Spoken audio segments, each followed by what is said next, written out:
শুক্রবার রাতে নেপালে ভূমিকম্পে 128 জনের মৃত্যু হয়েছে, আহত হয়েছেন বহু। মৃতের সংখ্যা আরো বাড়তে পারে বলে আশঙ্কা করা হচ্ছে। নেপালের পাহাড়ের কোলে থাকা জাজারকোট গ্রামই সবথেকে বেশি ক্ষতিগ্রস্ত হয়েছে বলে জানা যাচ্ছে। নেপালের রুকুম জেলায় বহু বাড়ি ভেঙে পড়েছে। রিক্টার স্কেলে ভূমিকম্পের মাত্রা ছিল 6.4। রাত 11টা 47 মিনিটে কম্পন অনুভূত হয়। রাতেই জরুরি ভিত্তিতে শুরু হয়েছে উদ্ধার কাজ। ক্ষয়ক্ষতির পরিমাণ জানা যায়নি এখনো। ভূমিকম্পের উৎসস্থল নেপালের ধিমু এলাকায় মাটির 10 কিলোমিটার নিচে। কলকাতা ও সংলগ্ন এলাকায় কয়েক সেকেন্ড মৃদু কম্পন অনুভূত হলেও দিল্লি, বিহার ও উত্তরপ্রদেশে প্রায় 4 মিনিট প্রবল কম্পন অনুভূত হয়।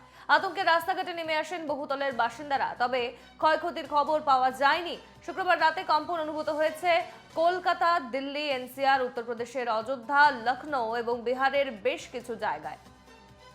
এই সম্পর্কে বিস্তারিত জানাতে ফোন লাইনে রয়েছেন আমাদের দিল্লির প্রতিনিধি মনীষ শুক্লা।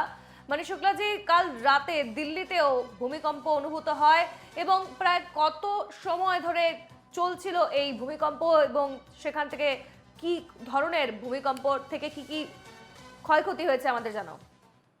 देखिए, बिल्कुल कल रात में 11:32 पर भूकंप के तेज झटके महसूस किए गए और रिक्टर स्केल पर इसकी जो तीव्रता है वो 6.4 नापी गई, जो बेहद कह सकते हैं तीव्र गति का भूकंप माना जाता है। और इस दौरान जो है न सिर्फ दिल्ली और एनसीआर में बल्कि जो जयपुर की अगर बात करें, राजस्थान की और उत्तर प्रदेश की वहाँ भी, और उत्तराखंड में भी और बिहार में भी इस तरह के तेज झटके महसूस किए गए।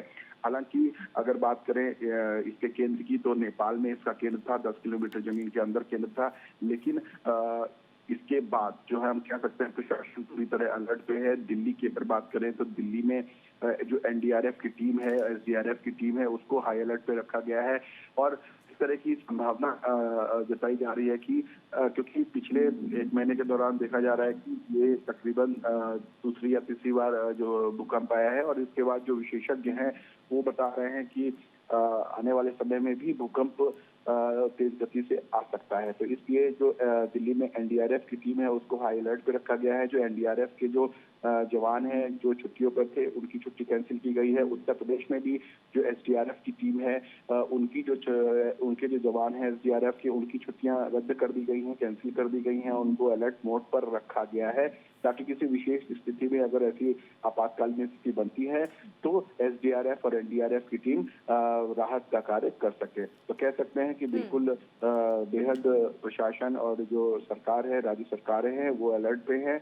और जिस तरह का कल भूकंप आया दिल्ली में, दिल्ली और एनसीआर में हमने देखा कि लोग अपने घरों से बाहर निकले गए और तकरीबन ये काफी तीव्रता का भूकंप था। और हालांकि ये जो भूकंप का समय था 11:32 पर था, लेकिन लोग 3 बजे सुबह तक अपने घरों से बाहर रहे, पार्क में रहे, ताकि उनको इस बात की आशंका थी कि कहीं दोबारा भूकंप के तेज झटका न आए।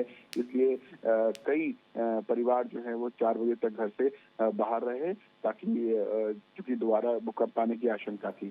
फिलहाल मनीष, দিল্লিতে ক্ষয়ক্ষতির পরিমাণ কত বা কোন কোন জায়গা বিশেষত ধ্বংসের মুখে পড়েছে?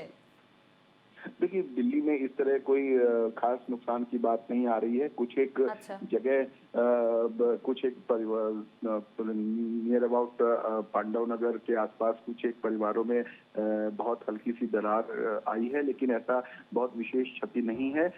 लेकिन अगर हम नेपाल की बात करें, जहां इसका केंद्र था, वहां पे जो मृतकों की संख्या है वो अभी 128 के करीब पहुंची है। और इस तरह के आशंका जताई जा रही है कि ये जो संख्या है वो बढ़ भी सकती है। खैर, फिलहाल भारत में जो जिन जगह पर भूकंप आया था वहाँ की जो राज्य सरकारें हैं और प्रशासन है वो अलर्ट मोड पे है। जी বেশ, আপাতত ধন্যবাদ তোমাকে। কথা বললাম দিল্লির প্রতিনিধি মনীষ শুক্লাজির সঙ্গে। শুক্রবার রাতে ভূমিকম্পে কেঁপে ওঠে নেপাল এবং এখনো পর্যন্ত 128 জনের মানুষের মৃত্যু হয়েছে বলে খবর। আহত হয়েছেন 100-রও বেশি, তবে মৃতের সংখ্যা আরো বাড়তে পারে বলে মনে করা হচ্ছে।